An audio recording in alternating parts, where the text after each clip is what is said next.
we're going to wing this because, as you noticed, I didn't send you any show notes. I got no notes. So you're going to drive this thing, Newt, and then Josh, you're the star.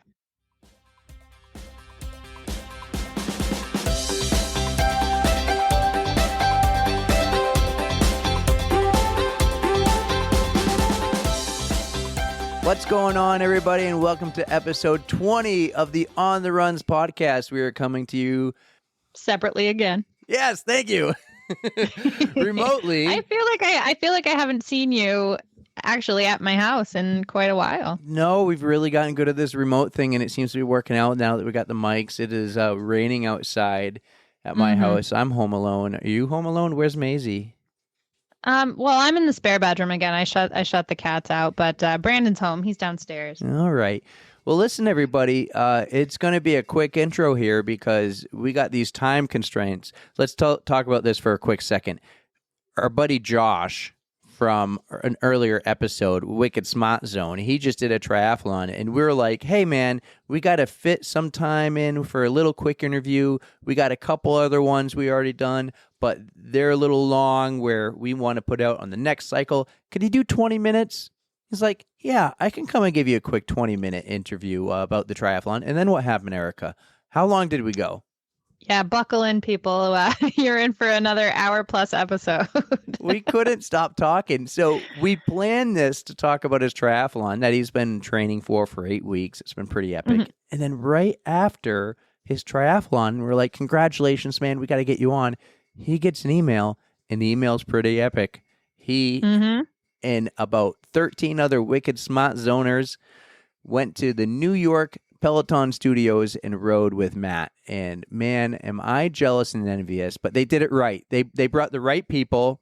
Even if I could have gone, I shouldn't have gone. They brought the right people.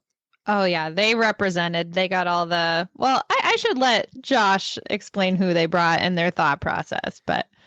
That's right. Definitely brought the right people. So next episode, we got a little bit to catch up on Goffstown Gallup. That was a lot of fun, how we met a lot of people there. But Blogger happened. And then on the Facebook group page, a little Goggins talk. Apparently, there's some Goggins love, and then there's maybe not some Goggins love. And I have my real take on Goggins, and I didn't know what really to say before. And I'm like, oh, good, good, because I'm kind of like, this Goggins guy is, I don't know if I'm into this. And it was a lot of fun because that last episode got a ton of attention on that Facebook group. And that was great. So we'll get into that next time, but we're going to send it off to Josh. Hope you enjoy the episode. Hope everyone had a great 4th of July. Sorry we've been away for a little bit. Super busy. Family, new job. Erica's schedule is just insane. It's so hard for me to schedule anything with her. Erica, I mean, come on. Sorry. You act like you got kids. No, I'm kidding. It's all me. It's all me. Erica's always available. I'm the one who's trying to fit it in at like 9:30 at night. So, all right, everyone, enjoy the episode. We'll see you on the other side for another quick one. All right, everybody, we are pleased to welcome back to the podcast one of our favorites, Mr. Josh Vernon, our Wicked Smart Zone leader. Josh, how you doing?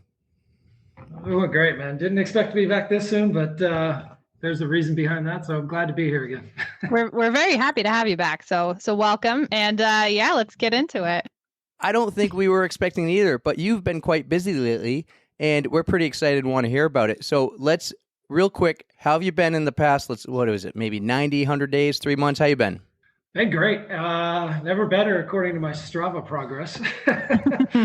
But no, and that's kind of been my focus since we last talked. I've been training for a sprint triathlon, but I got an 8-week training plan and stuck to it daily. And I don't think I wavered from it much. Maybe a swim I exchanged for a row here and there where I couldn't get in the pool, but that was my focus the last 8 weeks. And at the same time, starting that little Do Wicked Good business that we talked about at the end of the last podcast, and my full-time job in the solar industry took off and doing lots of new work there. And it's been a busy time since we last talked. And then And then Peloton sent me an email too. So there was a little visit to New York that got involved. We'll get That's into so it. cool. I'm very impressed with your discipline, your training discipline, because I am so busy as well, and I'm finding it very hard to find time.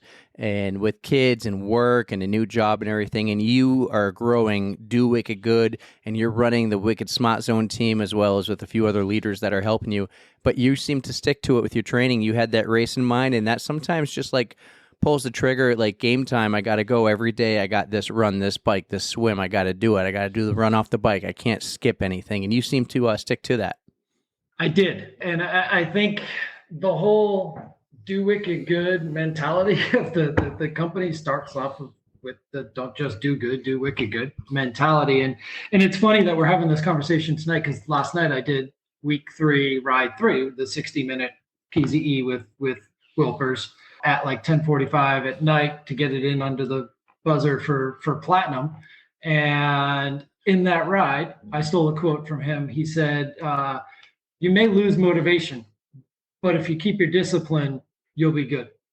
And I think I had taken that ride once before and it stuck with me, as well as with the message I have to preach because it's my company's name. But that discipline to getting up at 5:30 on a Wednesday, you know how many Wednesdays or Mondays I woke up because I had to swim and I was like, no way, I'll just row this week, a little more hydro.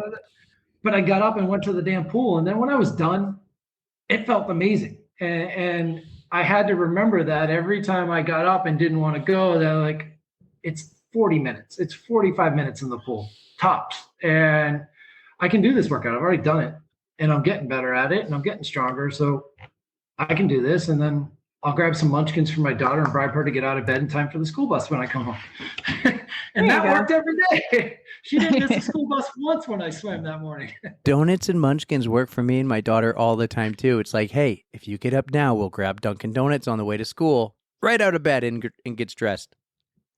Maybe I should employ that. I mean, I am terrible at getting up in the morning for, especially an early morning workout, whether it be like a run or a bike ride. I just have such a hard time getting out of bed. The donuts are for our kids, not for us. We're the ones trying not to eat the donuts.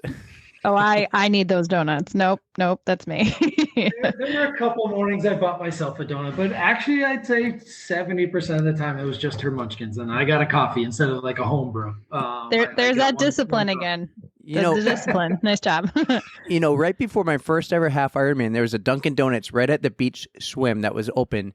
And Scott Black went and grabbed me like 10 munchkins. I didn't eat all 10, but he goes, eat this, eat this, eat this. I'm like, no, why should I eat a munchkin? I never had one before swim, but he goes, no, just eat it, get some food. And I think he was right. So 1 or 2, 3 munchkins, not so bad right before, or maybe 20 minutes before. Maybe I should do that as fuel for my ultra coming up. Just pop a donut here and there, a quick little munchkin. Carbohydrates, right? I like it. I like where your head's at. You get some more fat to burn. I mean, it's perfect. I'm going to need it. Like the discipline part of that, though, like you mentioned it, along the way, I was doing a 4-week and a 6-week challenge. I think if you guys remember, that's what kind of got me into my whole fitness revelation and changing things around with how I was approaching life. Was doing one of these virtual challenges. Well, I decided to do one of those again. He invited me back, same guy, and he was closing his gym down in the Virgin Islands. So thought I'd support him. And that first 4-week challenge, now it gets me back into MyFitnessPal, and I'm counting my macros. I'm counting my water intake. I'm doing 12,500 steps a day, and I'm religious about all that. And then I win the 4-week challenge. And I take my winnings and I paid for, and Janine did it for the first time with me and she loved it. And all of a sudden now we're going on walks at lunch just to move. And we went from like 4,000, 5,000, 6,000 step days working from home, but working out and having all of the zone minutes to now walking 12 to 15,000 steps, moving about, drinking water, hydrating, counting our macros and really focusing on all this stuff. And I went from 201 to 186 from the time I started that challenge to the day before the triathlon. Nice job. My goal was 185, so I almost got there. But it was just movement, and you can say the word discipline, but it was trying to win. It helps. And then it helped motivate other people. And as you guys know, that's kind of my MO. I like to help other Definitely. people do well as well. And Janine got into it. Now we just signed up for another 6 weeks with the same group and other new people. And I paid for one person who lost their house in a fire in St. John recently, and I paid part of my winnings went to her registration fee. So she's now doing something she wouldn't have been doing. Mm-hmm. And we post every day what we do. And if somebody doesn't post and I do and Janine does, they're going to have a better chance of doing it the next day. So you say discipline, but it's really about winning and doing well. And in order to get there, I'm 44 years old and trying to rehash and revive a career that was never a career, but do it as best as I possibly can. So there's only one way to do that. And somebody else has done it. I follow what they did. And we all know Mr. Wilpers can do some pretty impressive things. So I'll listen to him any day. Exactly. Yeah. Building good habits. I mean, that's a great thing. I'm glad that came out of that. Definitely did. I haven't counted my macros the last couple of days though, but other than that, I've been pretty holiday weekend. Time to get back on the wagon. Mm-hmm. All right. So an 8-week training plan, you stuck to it. Take us to race day. So race day, race weekend. That's right. Triathlon. It's a whole weekend event. Yeah, weekend. So it was a Sunday race, Saturday pickup, bib, and all of that. They had like a 3-hour window. Had to be done by 1:00 in the afternoon, which I thought was weird, but that was the Cohasset Town Hall gave them the time there. All along the way, the one thing I had done differently this time was I don't trust my own stretching and post-ride stretches and post-run stretches. So I met a dude who was trying to launch a stretching business and went once a week to him in Framingham and got stretched out for an hour once a week. And then the week of the race, I went twice. So I went on my way to Cohasset. I stopped in Framingham, got stretched out, had made sure I was hydrated, ate my macros. And that week of that challenge, and it's the current challenge we're in, was protein week. So you had to eat your weight in protein. So I was eating 190, 195, 200 grams of protein a day.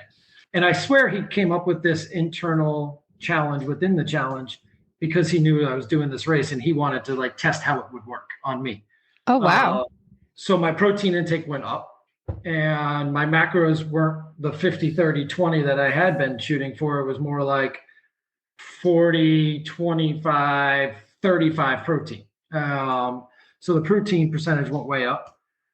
I was always staying hydrated, and that was one thing from the beginning I had been doing. I was stretched out. I was confident because I had spent 8 weeks training, so that jitter wasn't there, and that not knowing I was ready factor was gone. It was just a matter of executing and making sure my Achilles didn't pop because I'm still managing tendonitis in my Achilles, but oh no, that was really my only concern. Once I got to race day and my Achilles felt good that morning, there were mornings I limped into the pool. Like I couldn't walk. And I got in the pool and I swam and the next day it was fine, especially after like the long, like off the bike brick runs or the hard training runs on like a Tuesday or Wednesday where you're going at like, I was going at like 6:30 minute pace for 5 to 8 minutes. And those would kill my Achilles. So I managed, and there were maybe a run or two I took on the bike. So I managed to get to the race weekend and was in shape. So mentally I felt good and ready. And my brother met up with me there. His wife was going to do it, but she had gotten COVID recently. So she decided to back out. And it was the two of us. And this whole time I'm training with the mindset that I might beat my younger brother, 6 years younger than me, at a race he's done before multiple times, but hadn't done in a few years. Hadn't done the training I'd done, but he's still a beast. So we towed the line. I listened to some of the ideas he had about getting in the water, not zipping my suit up until the last minute and keeping the wetsuit down to keep the body temperature cool and not getting too hot, just for the shock factor. The water temp was about 62 when we hit the water the day of. We've been able to dip our bodies in, feet in for a little bit. It wasn't too bad. I felt like I'd be fine in the cold water. And then really the only unknown was getting in the water with 140 people. We had the biggest leg of the race. Our stage was 35 to 44, I think. So I was like the oldest one in the race in my group. Stage 6. So I got to watch a bunch of people go, see the lines they took to the buoys. And it was a big inflatable mountain buoy. So sighting wasn't going to be too much of a problem. It's in a bay, it's flat. The water's not too choppy. Then you start realizing how quick you can get to that first buoy. And I got in the water. I had listened to one other piece of advice I had gotten was if it's flat and the water's shallow and the tide's not fully in, run, jump, get up, run some more, and then jump again. And instead of swimming in shallow water and trying to fight other people, you can navigate through and find yourself a better lane. So I did that twice until I started swimming. Oh, and the other X factor is my goggles showed up the day before. First time I went in the water was to swim. So that was the other only unknown. You can't do that. I feel like Newt knows that one. Newt knows how it goes, right? Yeah. But I got the nothing new on race day. Goggles. I know. I had gotten new sneakers that I had run in a bunch. So those were broken in, felt great in my Hoka ones. And then I got the Magic 5 goggles and they showed up 2 hours after I went to the pool, my last swim. Figures, so right?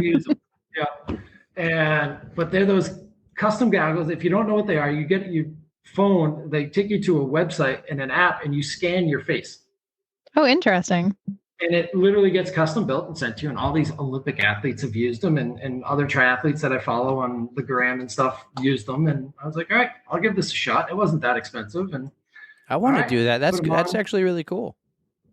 It is cool. And they were the best goggles I've worn to date. And they, great. I mean, no issue. Even in the pool, I'd have to adjust my goggles at least once every morning. Nothing. Yeah, I was going to ask how they worked out for you. So I'm glad they did because that would have been catastrophic. But can you remind our listeners, well, mostly me, how long of a swim is it for a sprint?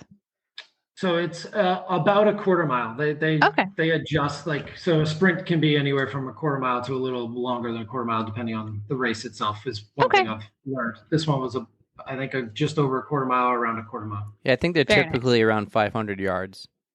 Yeah, so anywhere between 400 and 500, I think, is typically what they are. And I mean, if you guys remember, this was on June 26th. It was a really nice day. It was like one of the first hot days we had in the year. So, but we know we were running. You guys were running that day. Oh yeah. Right. No, we ran the day before that, but it was still like 90 degrees that day. True. Oh, yeah. Right, yeah.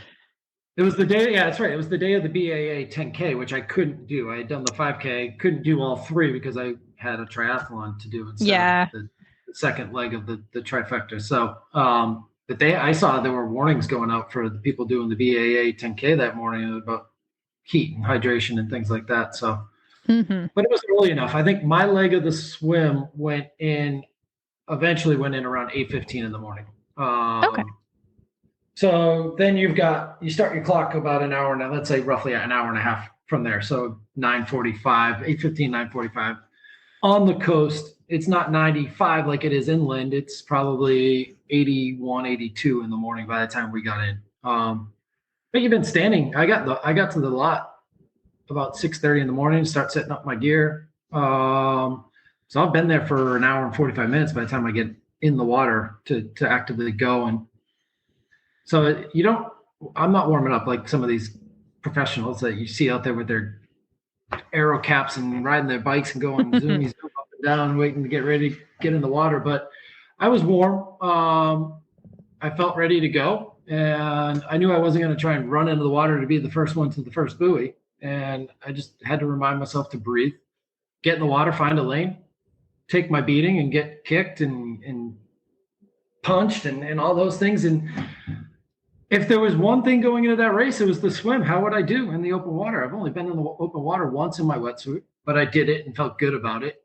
But I never swam with 140 people for a quarter mile by any means. I can only imagine.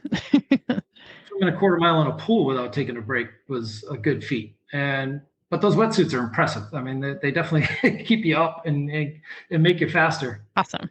But I had a good line and I got through a bunch of people without holding up too much. And next thing I know, I'm at the second buoy and there were four. And I got to the third and I'm like, I only got one left to go. And this guy kept trying to go. I kept saying, he's trying to get to Europe. I'm like, no, dude, we're trying to get back to Hull. And I was like, so I had to pull up twice, and it was to cut inside of people that had a bad line. And other than that, my swim was as good as I could have been, and maybe it could have gone a little faster. And I was thinking if I could do the swim in like 8 or 9 minutes, I'd be good. And I think I came in at like 7:11. Oh, nice. And I was probably quicker than that. It just took me a while to get out of the water and up the sand to the parking lot where the bike is. Was this your first time with the wetsuit? This was my second swim with the wetsuit on. So you just got the wetsuit. You did one practice swim. Now you're doing the race. So you did a lot of swims without a wetsuit. What did you think about swimming with a wetsuit? So it gave me a sense of confidence that I didn't have before. I think I bought a wetsuit I knew had the good ratio for open water swimming and was going to be warm enough. I think it was like a 5-3-2 ratio. So I knew I'd be able to have the flexibility up top and swim. So I was confident with the suit. I had done a pretty cold water swim with it prior.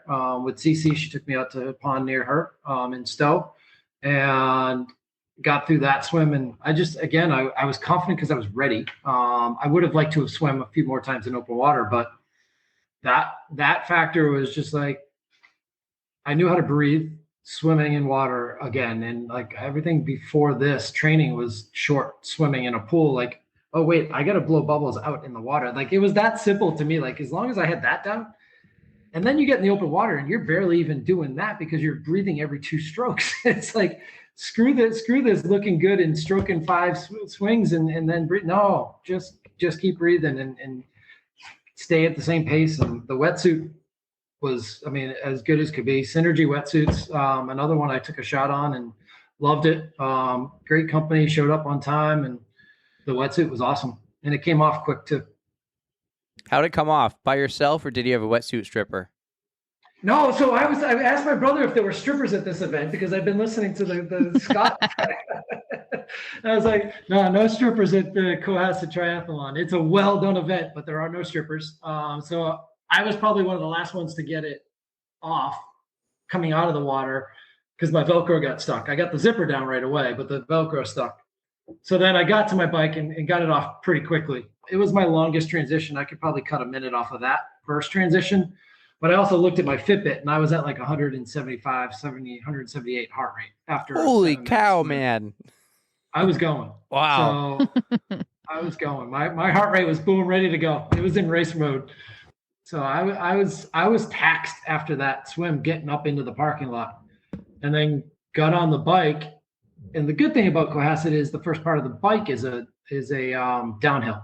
But the bad part about Cohasset is the first part of the bike is a downhill and you can get content and a little complacent with how fast I should actually be going and taking advantage of that section.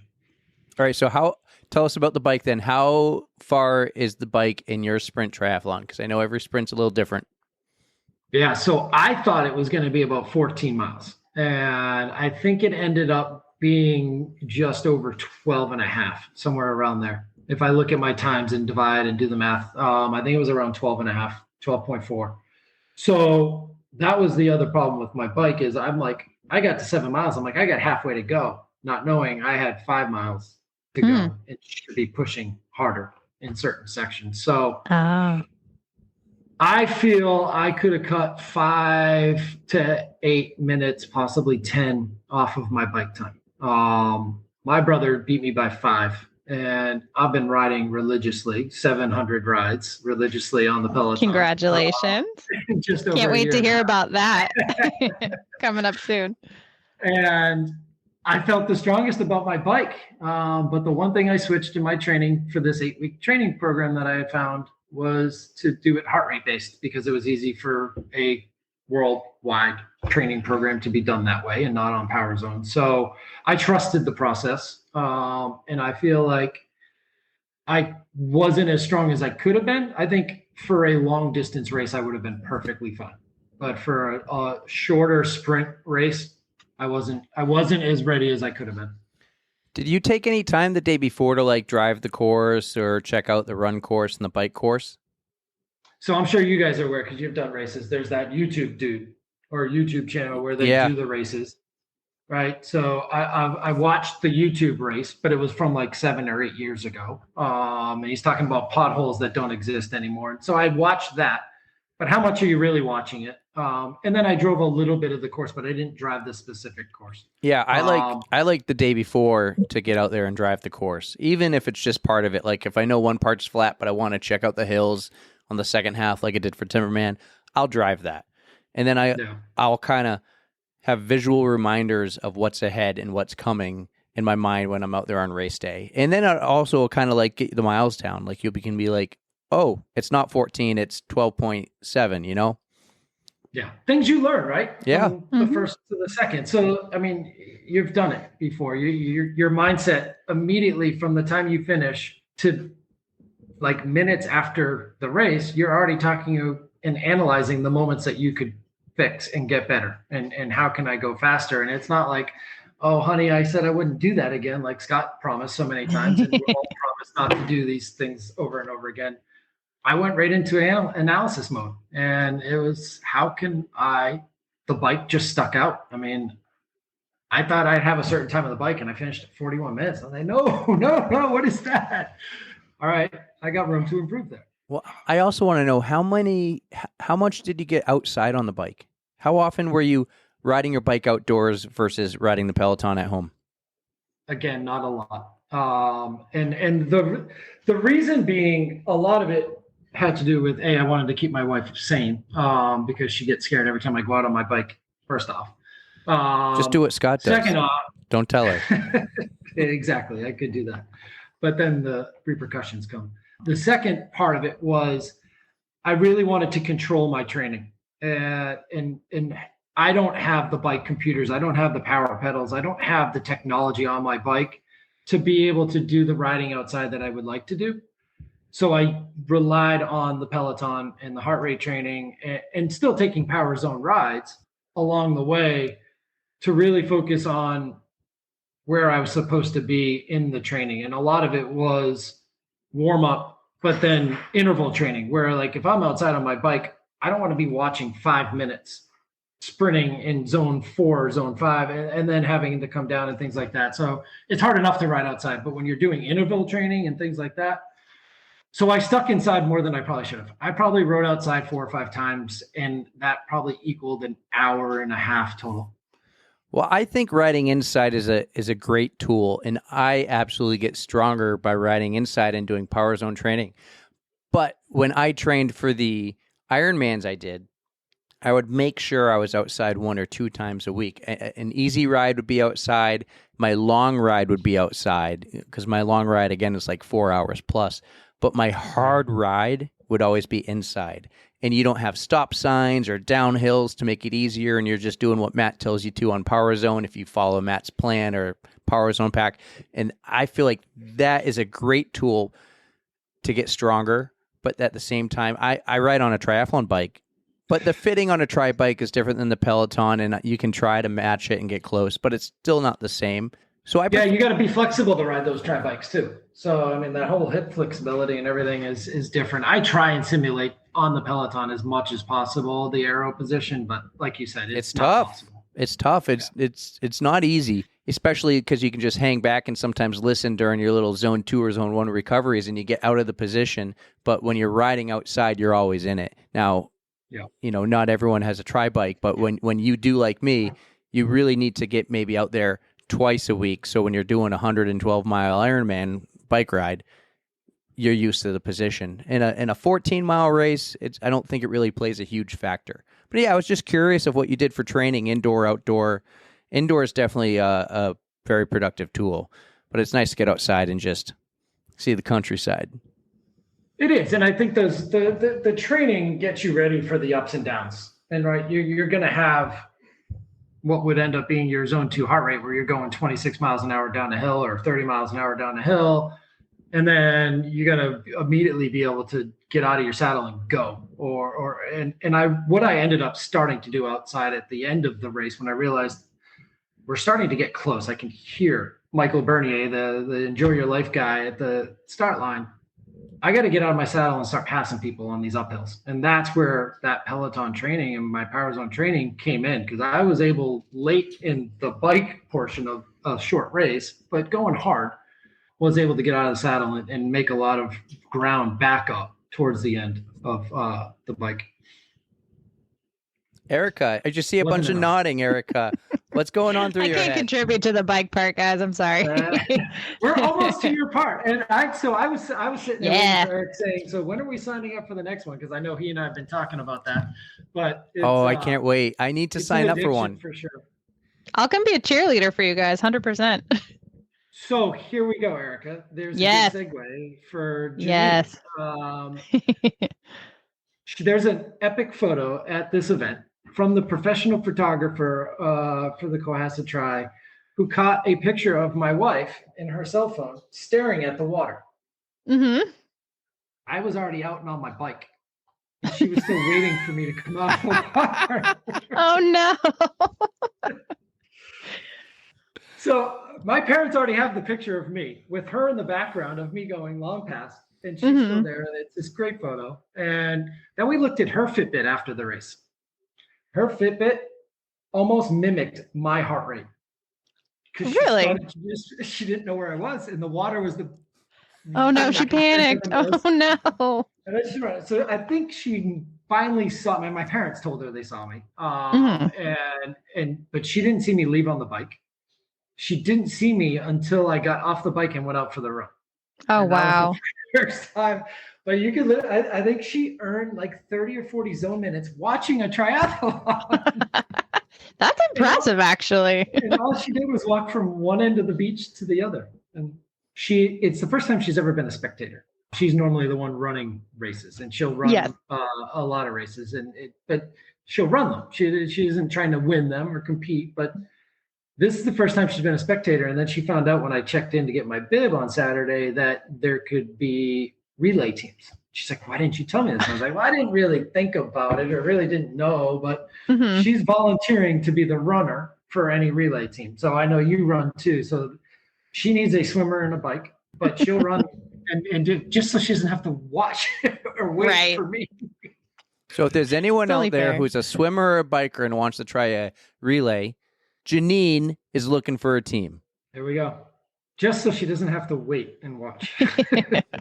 I almost want to spectate, because I honestly haven't spectated much. I'm usually doing the races and such. So that I think it could be fun to just get the experience. So I'll be what did I call it for Rachel? I'm going to be her fuel mule, I think I called it, like during her ultra coming up. So I'll pack snacks for you guys, and you're like, you got water? You all sit with water? I'll see you at the next one. Bye.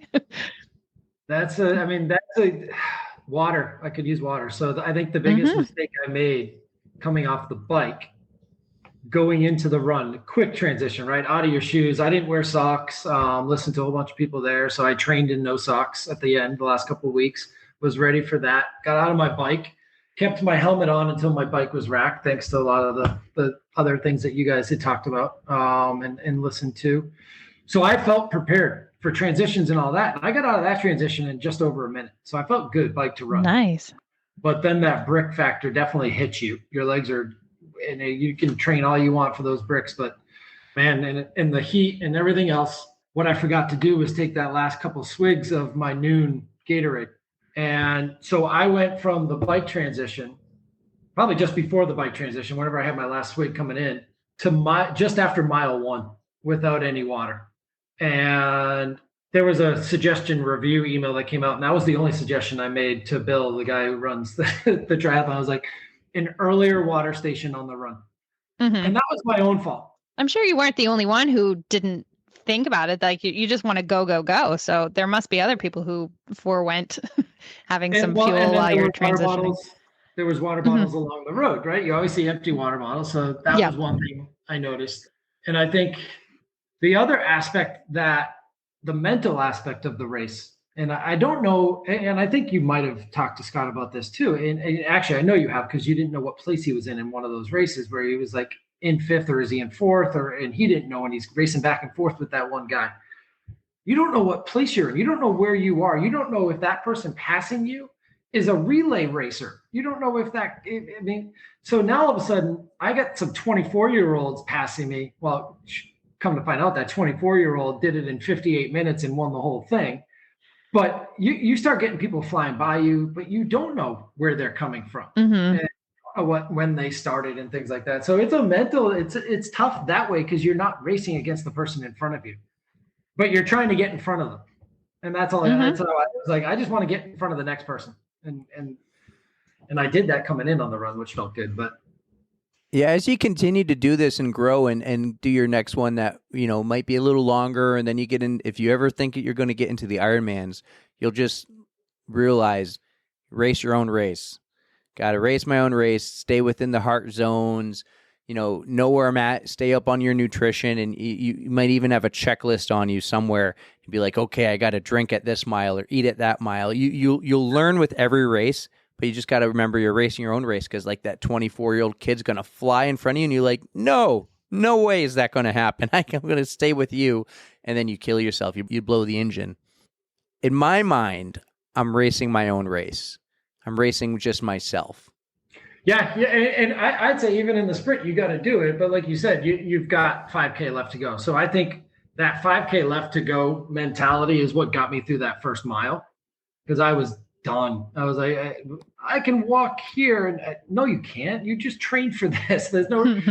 And what kept me going, and I think I posted this in the group and thanked everybody, the accountability to 1,700 people in a group that I run, the accountability to myself and my family who sacrificed time to watch me train, and even for a sprint triathlon, put in a good amount of training time, the accountability to yourself and just putting that, like, so the only time I walked was to grab water at that first mile. And then I kept going. And then you get that next wash. And then there's people outside with hoses. And that was like, yeah, you guys rock. Where were you a mile ago? It was like, it's a learning experience every time you go out there. And listening to your podcast has been awesome for me, because Scott's been so helpful. And obviously that distance is mind-boggling to me after doing that race that I just did. So that was the other first thought that I had, was like, nope, not doing a 70.3. Yes, you not are. Not doing 140.6. You absolutely are. You're going to do it with me. So let's get a better sprint triathlon underneath my belt. One more. Let's get one more this year. Yeah, we can get one more this year. So I'm trying to take care of the Achilles, like I mentioned, and still train. I'm probably going to hop back in the pool and keep going. So I think I'm at a level now with I'm in better shape than I have been in this whole fitness rejuvenation, based on my Strava stuff and really tracking everything. And it feels good again to be in control of the things that I can control. And that's what I eat and what I drink and when I work out. Morning workouts are not mine. Just like, I mean, Erica, those morning workouts are tough, especially when you get on the bike at 10 o'clock at night to get in the night before, and then you got to swim at 5:30 in the morning. Those were hard ones, but it adds up. It's structure. Well, Erica, I like the structure. I like the training plan, and I sent it off to you. That advance, like the jump from intermediate to advance, is huge. That's a big jump. But I know if I did that training plan, I'd be talking like age group type stuff potentially. I mean, I finished 19th out of 56 in my age group. That's fantastic. That's the part that I look at. Like, all right, I can change my times. I know I can get better there, but I still finished in the top 20 out of 56 people. That's pretty good for my first. And that's the absolutely. I tried to look at the positive side of it, as bad as I hated my bike. I actually did the same. But my run was good. My run was good. I ran a minute faster than my brother, because he crushed his bike ride at 20 miles an hour. But he ran like a 9-minute mile coming home, and I was just around 8. Is your brother younger or older than you? He's 6 years younger, and swam in high school and has done sprint triathlons and Falmouth road races, and he's built for this stuff and has done it before. So you're coming for him. You better watch out. So he's my dad's just like me too. He was analyzing it, and he sent me a text. He's like, you finished like at the same percentage in your age group, and you know that your run was better than his. You can do this. You can get him. It's like, all right, enough. We're signing up. So Erica here has been patiently waiting because of what's coming up. So let's wrap up the triathlon. I think I mean, God, if you're anyone, get out there and do it, because the training for all three sports was huge and changing my outlook on how I can compete in different arenas. And then just fitness wise, I mean, after a swim, it's like, wow, I can feel all these muscles that I couldn't feel working out, lifting. And I started doing strength training, which I hadn't done enough of because I stuck to the plan. But once you start swimming, and I feel bad for people who have the fear of swimming, but if you don't think you can, get in the water and learn. And that part of it was huge in terms of an overall conditioning piece. But I've run 5Ks. I've never done a bike race. I have done swim races when I was young, but the feeling afterwards, no matter what, you finished. And like, I can hear you guys talk about the longer distance and longer distance runs. I haven't done a marathon. I've done a half. That's it. That feeling when you finish that race of accomplishment, because you just spent time training for it or not, but you did it and you overcame all that mental stuff along the way, that's huge. And then there's a party going on and there's a band playing and this crazy MC, Michael Bernier, making everyone happy. And it's just a well-run event. And I got to go sit on the beach afterwards and relax and eat all the food I wanted. I had a lot of calories to catch up on. I had like 4,000 calories burned in an hour and 20 minutes. Awesome. Well, that's a perfect celebration to end your training and to start something new. So yeah. I'm glad. And training, maybe not so much, because so that was what, Sunday. We stayed over Sunday night, Monday. And then I think it was Tuesday or Wednesday, I got an email from Peloton. I was like, what is this? I got to get your break. All right. Well, let's get into that because I think this deserves its own segment. All right. You got an email from Peloton. Erica has been all giddy about this. And originally I was like, hey, Josh. I'm so jealous. So, yeah, we had to kind of figure out how to get this one in because when we originally planned this interview, we did not have this email from Peloton. But I had, going back to the original Wicked Smart Zone blow up and fundraising and the restaurant tip, a lot of the people on Peloton started following me on LinkedIn and I followed them on LinkedIn. And I happened to see Dara Tressiter, the CMO, post something on LinkedIn. And it was talking about how they're going to start inviting people to the studios and keep your eyes out for hashtag requests and things like that about who we should invite. And I commented on that post, said, I'm the one who founded Wicked Smart Zone, would love to get involved with whatever you got coming up and get our group to the studio.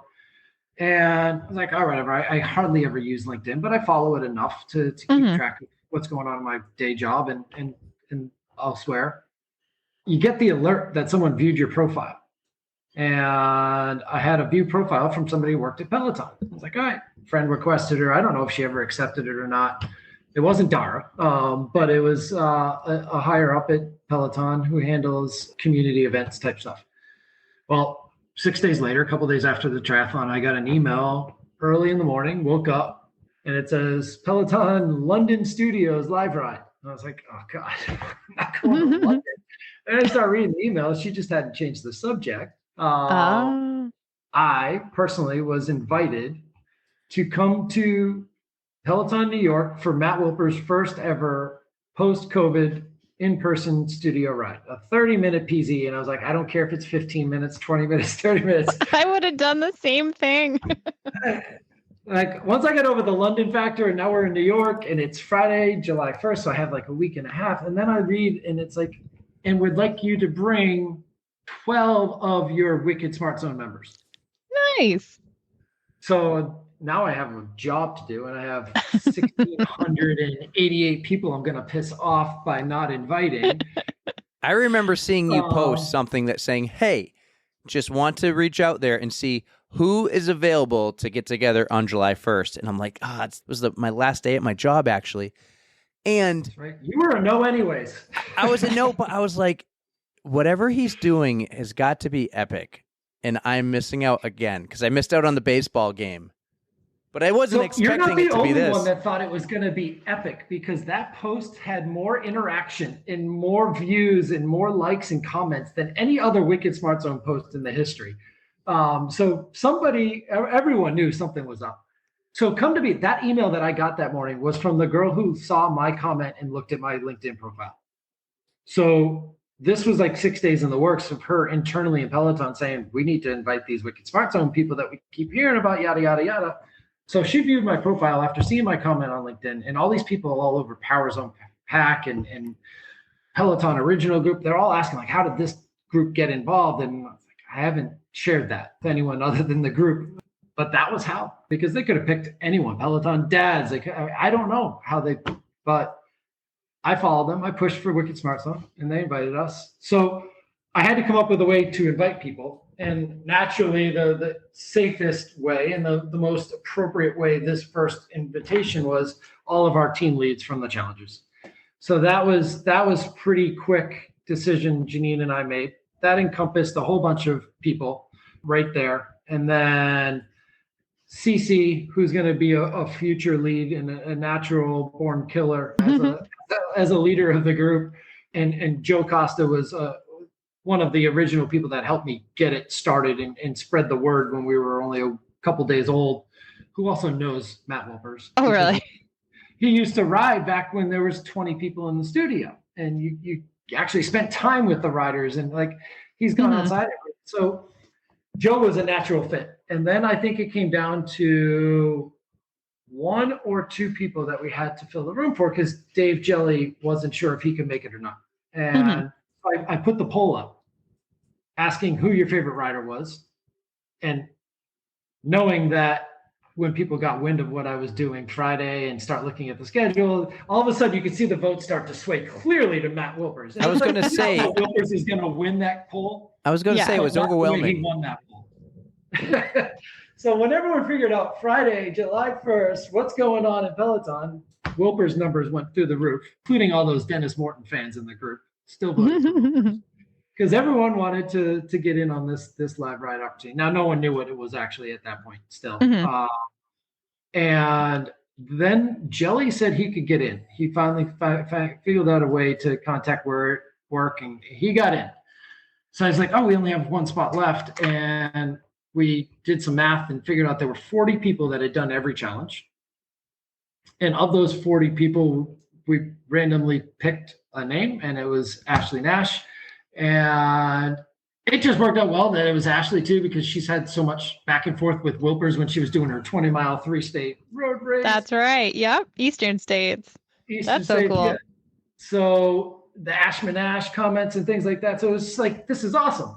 And then I started counting the numbers of people to submit to the Kayleen at Peloton. And I was like, oh, shoot. You overcounted. We're at 14, not 13, because of Jelly saying yes. So and Ashley had just confirmed that she was in. And so I immediately sent my contact an email, and she wrote back in 10 minutes. She's like, no problem. We can do 14. Oh, perfect. So we had 14. And immediately everyone books their trains. And I started a group Facebook chat for the group, the WSC New York Studio Facebook chat group. And good God, Janine and I had to mute our phones every once in a while for the next, bing, bing, bing, bing, what is it next Friday? What is it? I mean, for the next 9 days, that chat was used more than any Facebook group chat I've ever seen. You can imagine the excitement. Some people took planes, some people drove, or nobody took a plane, drove trains, staying for 2 nights, staying for 1 night, but everyone went down Thursday night. A whole bunch of people organized dinner. Janine and I didn't end up getting down till late, but it worked out well because I had the 2 quickest car rides ever to New York there and back. Others in the group had like 6 hours each way. So, oh, no. Even though we went late and left late, it worked out to our advantage in that realm in terms of time in the car. But I think it was like 9 days until the actual ride. And coming out of the triathlon, I had that natural high. And now this thing happens. Work is going crazy on my day job. Do Wicked Good. I've now committed to a partnership with a nonprofit on that I'm now executing a $25,000 fundraiser in September for. Wow. And I'm now connected to some amazing influencers and celebrities. And the Wednesday night before the Peloton, we're going to this invite-only event at the Tall Ship in Boston. So I've got like all this craziness going on. My daughter's off at camp. I'm like, we're like living the high life. And I was like, what is going on right now? And it's just breathing and taking deep breaths and remembering this is all awesome stuff and worked hard for it, deserve it. Everyone that we selected to come down with us. And again, that was the hardest thing about all this was picking 13 people. I believe it. Yeah. Janine and I to come down. But I think the way we did it worked out the best. And I don't think there's one single person that feels like they were slighted or anything like that. So it was just from the morning we got there, we all showed up. We were going to go to breakfast Friday morning at like 6:30. We're like, I don't really need a bagel. There's a coffee shop down around the corner past Peloton. And I think there were like 8 of us together at that point. And we walked by and there's a lady outside with the tablet. And it's like 6:40. We're not supposed to get there until 7. Mm-hmm. And they're just taking your vaccination cards and we can go in. I'm like, all right, I don't need coffee out on the streets of New York. I'm not waiting because they had opened for Jess Sims had a run at 7:30. And they knew that we were coming we're supposed to be there at 7, but they let us right in. 6:40, checked in on a tablet as soon as you walk in, and you got all these big screens going on with the instructors and like all that cool video that they got going. And it's just an impressive building. And you got to remember this studio, no one's been in. The day it opened was the day New York City closed. So again, this is pre the stock going crazy too. So they had already had this in place before the stock went to crazy numbers and now way back down again. But this place is impressive. You walk in and everyone's greeting you. They're treating you like royalty. The customer service was unbelievable.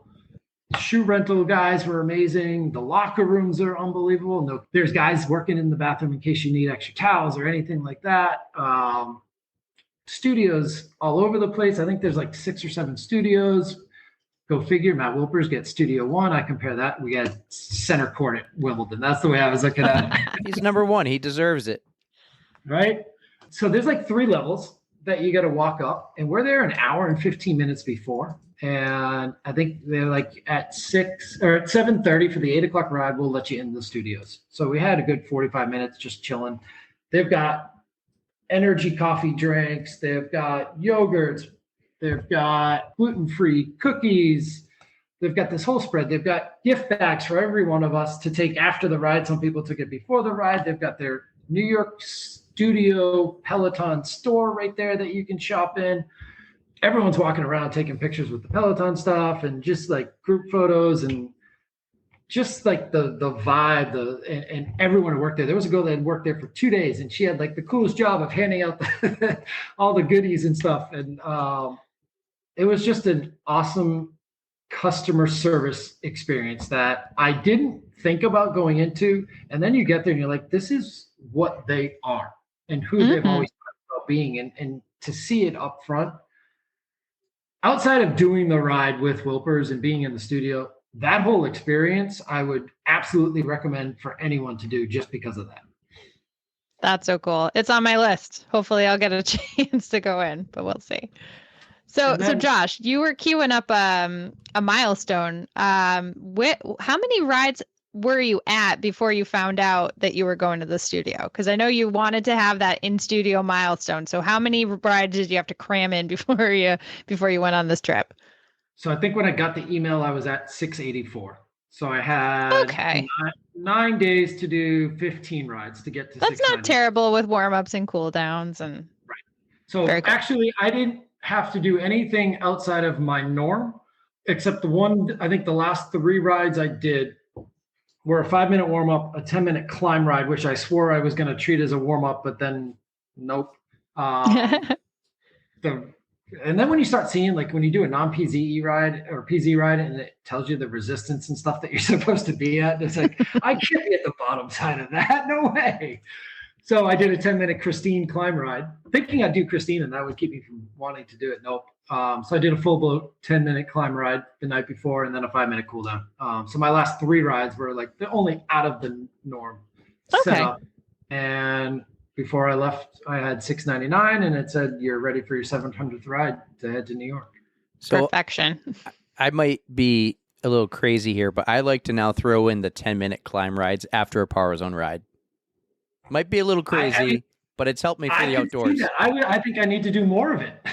They're not that bad, but you can go hard. So I think I need more of that for my tri training. So I think you doing it, that's a smart thing to do. And they're fun because you can try and PR those, right? You're not going to kill yourself in a 10-minute ride. Right. And if I pick Olivia, I know I'm just going to go all out just like her every time. She does not let you chill.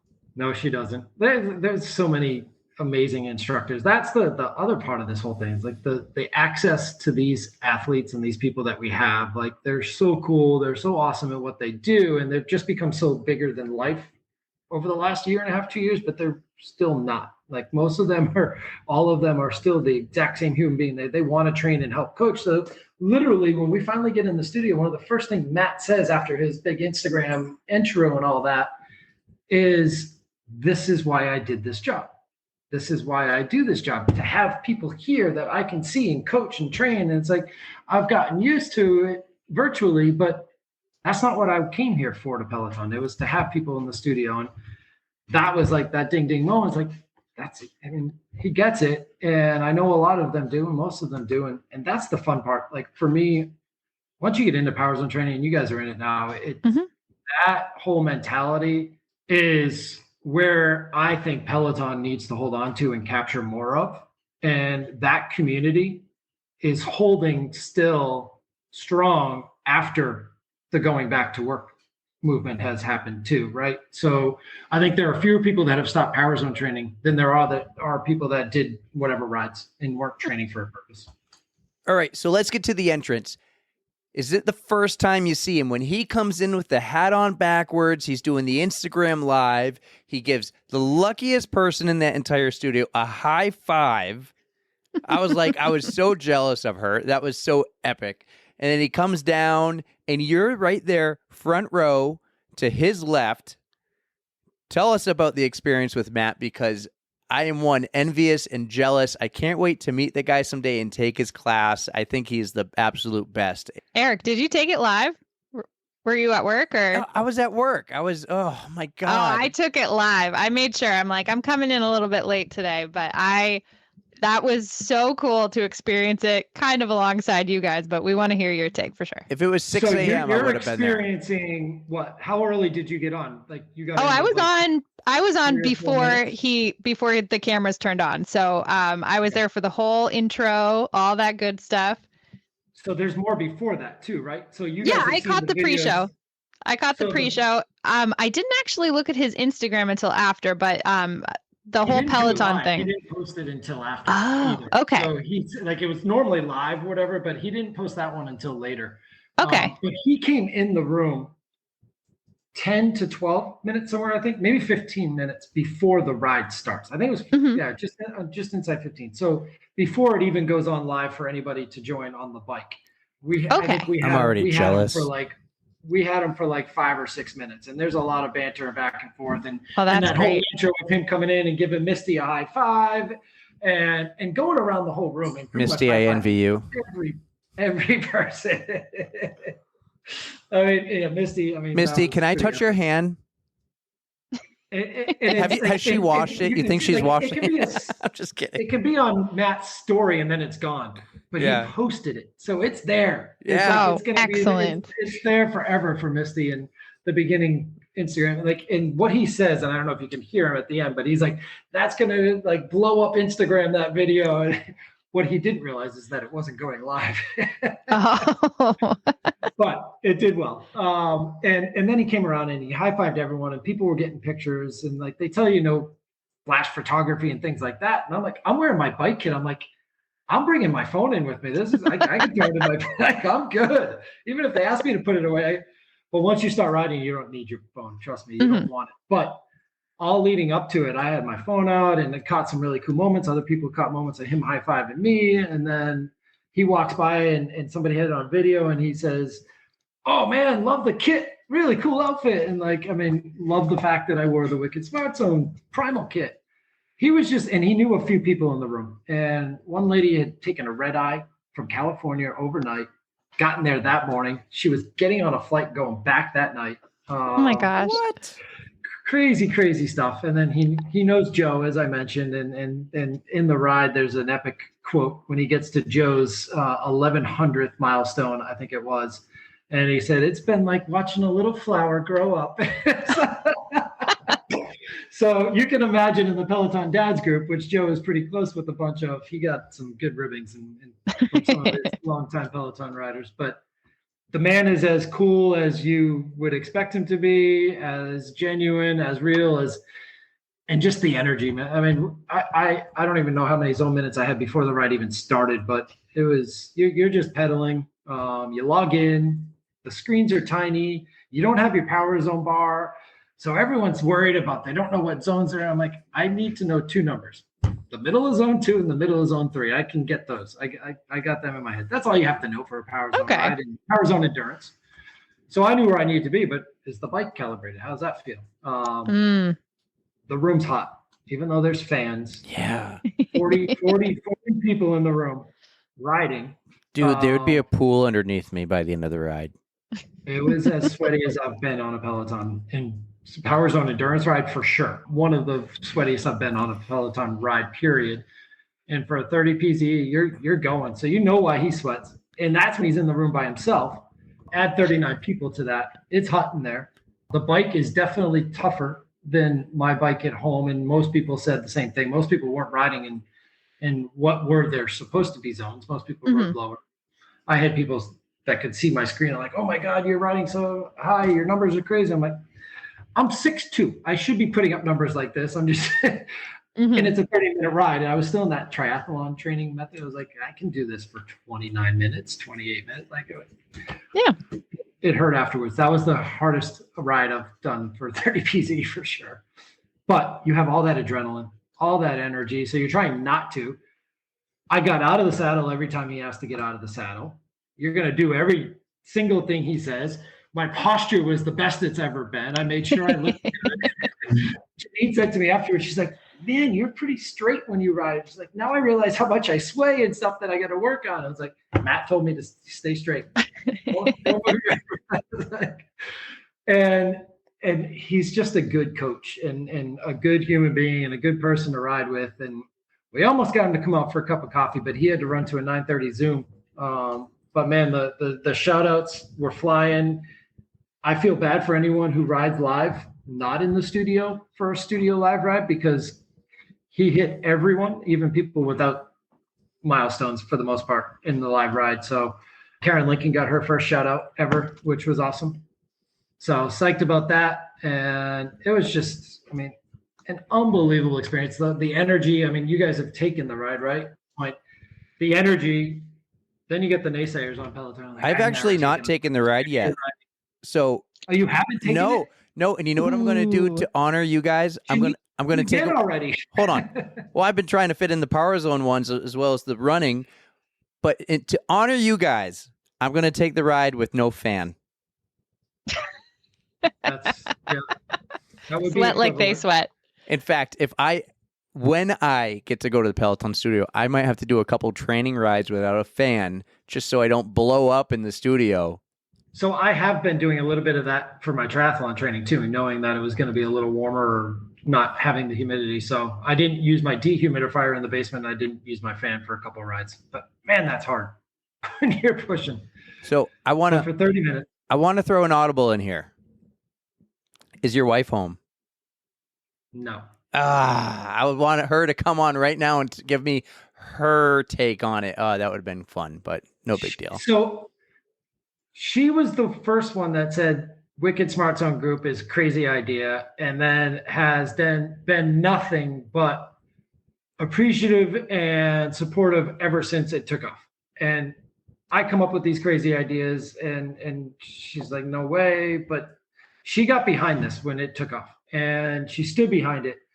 And then I do the LinkedIn stuff, and then I try and grow it, and she's like, "This is crazy. I love it." And then, but at the same time, you've got to stop taking on these projects. And then I get the email, and it's like, "Let's go to Peloton." And, It's all worth it, I mean, man. if anyone deserved it too, and she reminded me of this. There's one reason we have that bike and we have this group, and it's because of her. She decided she didn't want to go to the gym when we bought this house.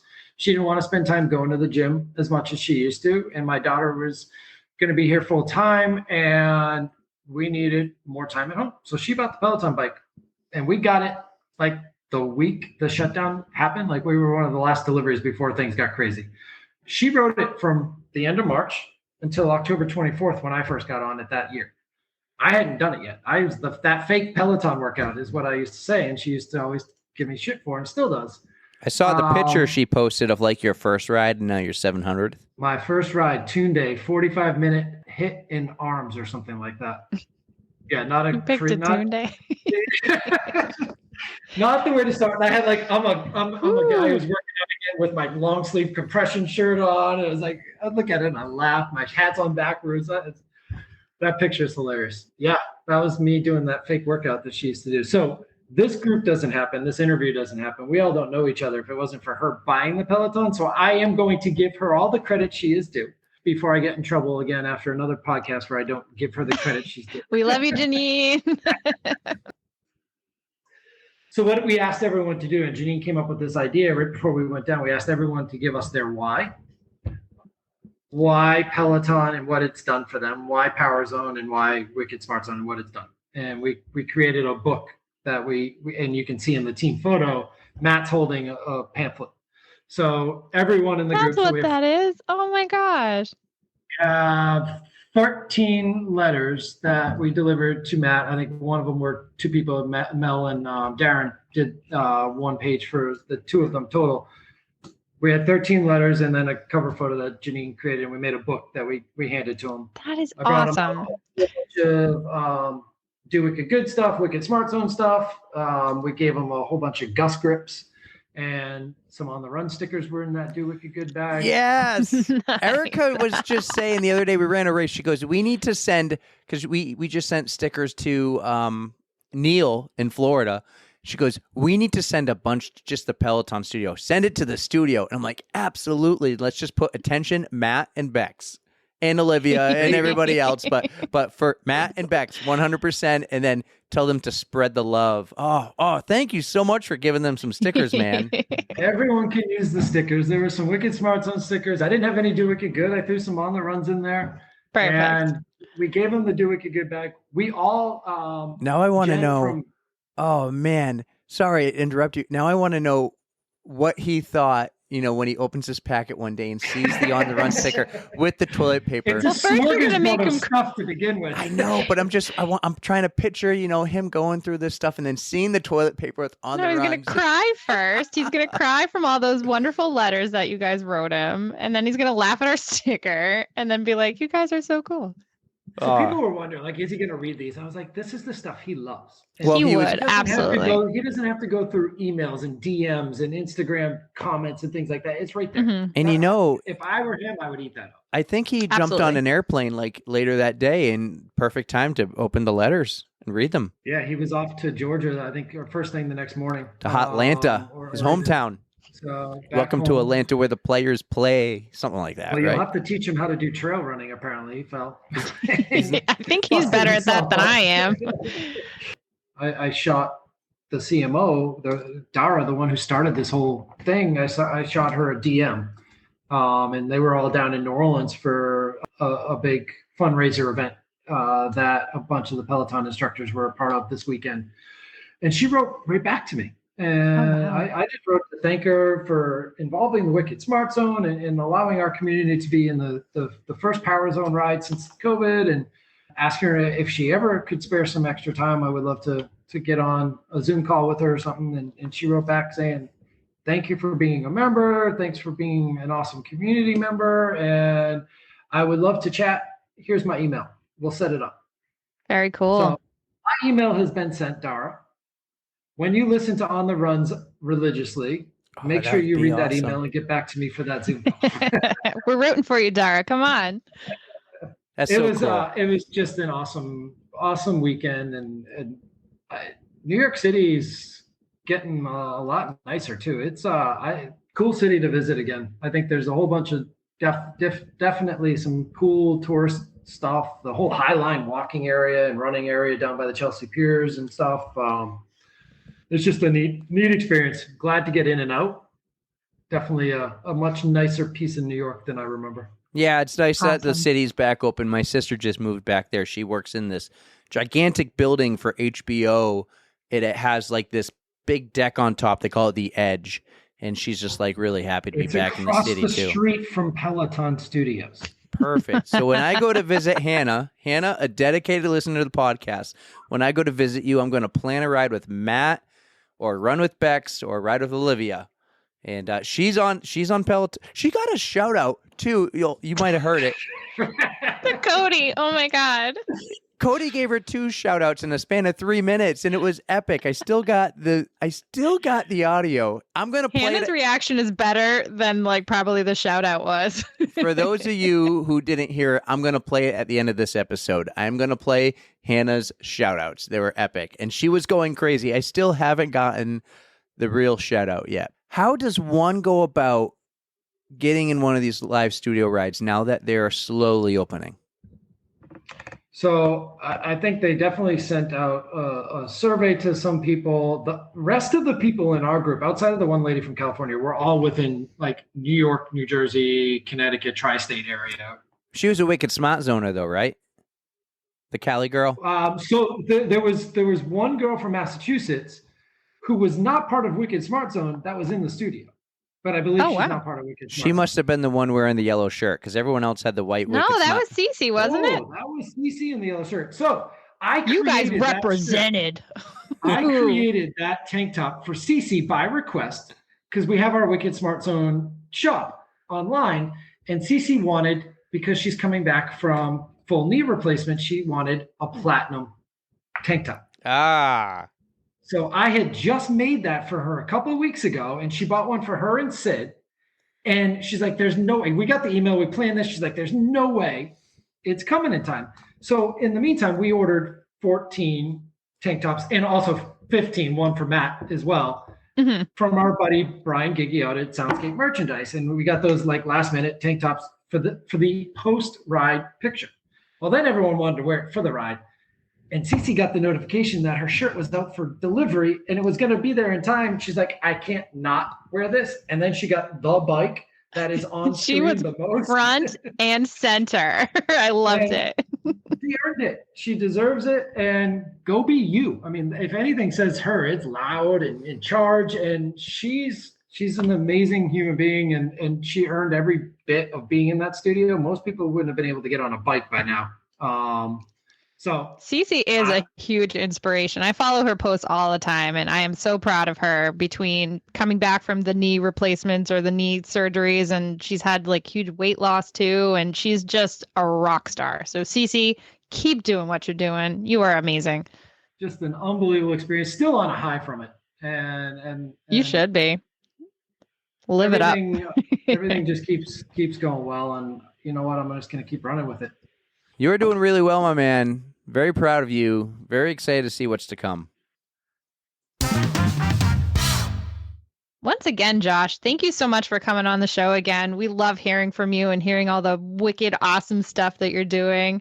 So you're welcome anytime. We'd love to keep tabs on you and hear about more of your adventures. I apologize. These are now over an hour, but you know what? We just have way too much fun talking to people and getting these interviews in. If you haven't already, you can follow us on Instagram at On The Runs. If you're a little more old school and want to email, you can email us. Our email address is ontherunspod@gmail.com. Hope everyone is staying cool out there in this heat and running, and hope you're prepared for anything that might happen. # Code Brown. So, Erica, don't forget to stretch.